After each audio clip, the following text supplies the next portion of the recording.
G'day folks, Andy here from McDowall Manor.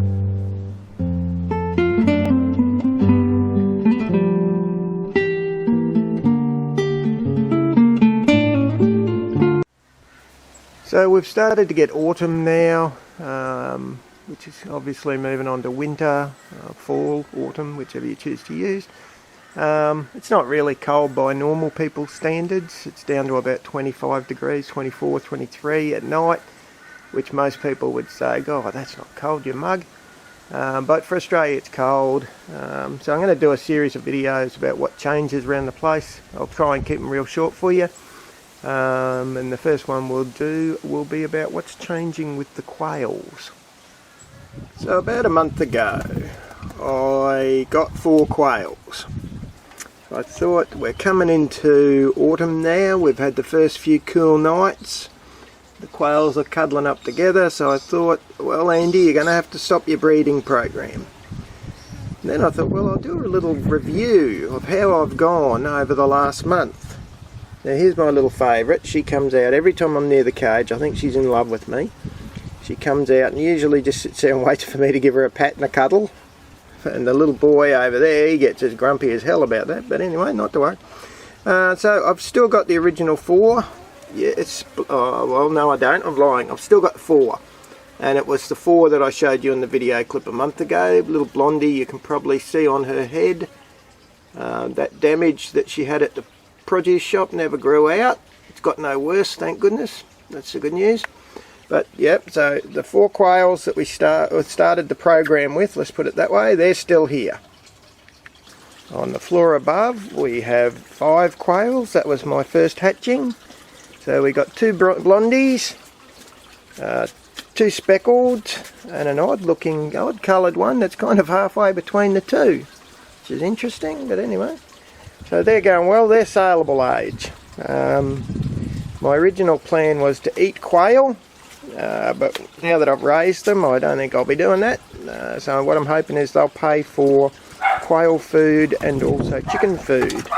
If I go really well, they'll pay for fish food. Anyway, so there's 5 in there that are ready to move on if I choose to move them on. On the floor above them, we have 6 who aren't quite ready to move on because you can see their heads aren't fully feathered yet. Another range of colours in there. Quite like having a range of colours, I have to say.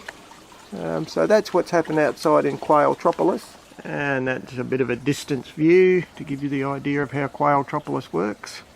At the moment the top cage has a wooden roof. That'll be swapped for a corrugated iron roof pretty soon. I've actually picked up the bit for free on the side of the road, so I've just got to cut that down to the right size.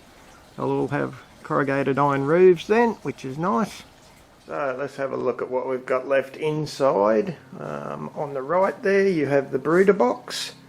I've got 3 complete rows of eggs, so that's 24 still left. Then that front row there which has 6.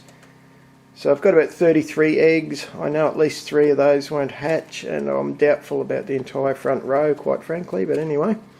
Beside that we have our chicks.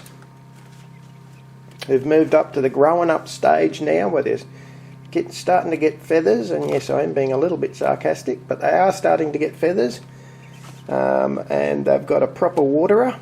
How good is that, eh? I don't have to check the water every bloody hour. You know, I was using a lid. I did have a couple of drownings, even in a little tiny lid. Someone left a note for me to say, why don't you pop a couple of marbles in there, which is a great idea, that'd stop them drowning. Thanks for that, whoever that was. I can't quite remember at the moment, but you can tell I valued the comment. It was a good one. So these guys, these 8 will go out soon, hence my thinking about selling the other 5, the first brood. I might just have a look at them and see which ones I really fancy in terms of colour.